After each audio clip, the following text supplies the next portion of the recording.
down after I took a shower and just kind of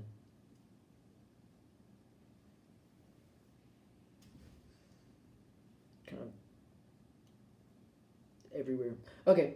Hello everybody, it's April 415, and today I'm following through with my original plan of doing the poorly explained videos. So I think that'd be fun. So I'm gonna poorly explain a video game, and this relates to the last video I made. I'm gonna poorly explain Pikmin 1, the original Pikmin game. It's pretty fun. So, pretty much, you play as this guy right here, Olimar. You get in a ship. You're traveling back to your home planet. Ship crashes on this place.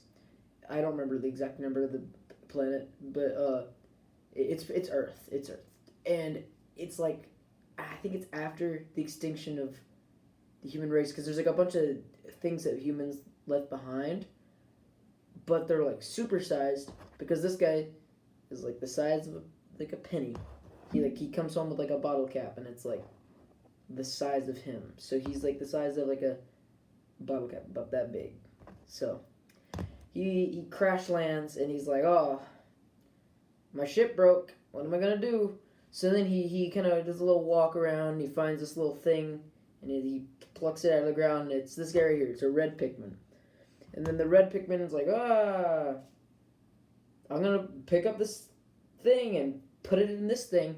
There's an onion. Onions are like the houses of Pikmin. It's a Pikmin home.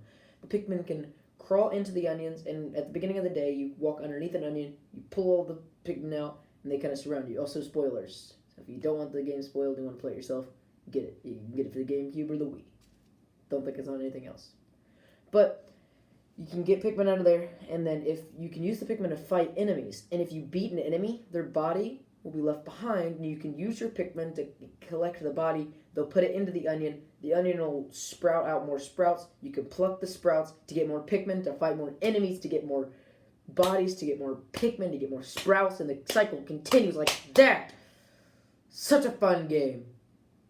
But you also need to find your ship parts. There's 30 of them hidden around the world. When you find one, you find them, and you keep finding them, and then eventually you get enough parts in that one world to where you could travel into another world, and then you get in that thing, and you travel, and you travel around. There's some bulb orbs, which are like these red guys with little chicken feet and big mouths, and you throw your Pikmin on them, and then you land on this one world, and there's like a mountain, and you're like, oh, how am I going to throw my Pikmin up here? It's a higher place. How am I going to be Pikmin? And then you see this yellow onion, and you're like, oh, what's this going to do? And then you pluck a yellow Pikmin, and then you realize yellow Pikmin have aerodynamic ears, so you can throw them higher.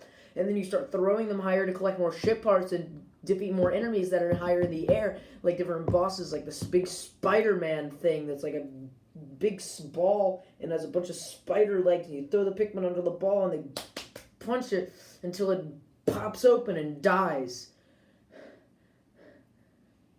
The cycle continues. You keep beating bosses. You keep collecting bodies. You keep making more Pikmin until you have like half and half. You keep like 50. You can only have 100 Pikmin on the field at a time, so you get like 50 yellows and 50 reds, and you keep fighting. And then eventually you make it to this one world that is a bunch of water. You have been noticing that throughout the game that there's a bunch of ship parts underwater. How are you going to get those, huh? How are you going to get the water parts? And you make it to this one world. There's a bunch of water. You're like, oh, that's going to be impossible to get anything. And then you find the blue Pikmin. A little spot in the water. You find an onion. You wake up the onion. It goes, and then you get some blue Pikmin. You pluck them out of the ground. You throw them out. You collect more. You beat water enemies. You collect all the ship parts in the water. You fly up. You discover more places. You go back to the places you already visited to get the ship parts. You find this one thing called the burrowing serpent. It comes out of the ground, eats half your Pikmin, kills them all. You cry. Come back, reconvene after a day of crying. You beat all 3 burrowing serpents that are in one spot, because that's stupid and I hate them. And then you collect the ship part that they drop, and then you take their bodies and you make more Pikmin out of the, because they killed all your Pikmin that you had on your field. And then You keep going and going until you finally make it to the end of the game where you have 29 ship parts, which technically is enough to be able to escape. But if you want to fully complete the game, you have to fight the Emperor Ballbacks, which is a gigantic ball board about, like, probably this big. But it's really big in the game because you're about that big. So then you fight it, and it takes a lot of bombs and Pikmin smacking it in the face. And eventually, after 3 tries, after it wiped my entire squad, I was able to kill it and take the last ship part, take it back to my ship, fly away, and a bunch of onions kind of float up in the air, like a green, and a pink, and a black, and I think an orange one too. A bunch of cool Pikmin colors, but you never see half of them in the games. Until Pikmin 2, which I'll do poorly explained on that later. Anyway, I'm out of breath.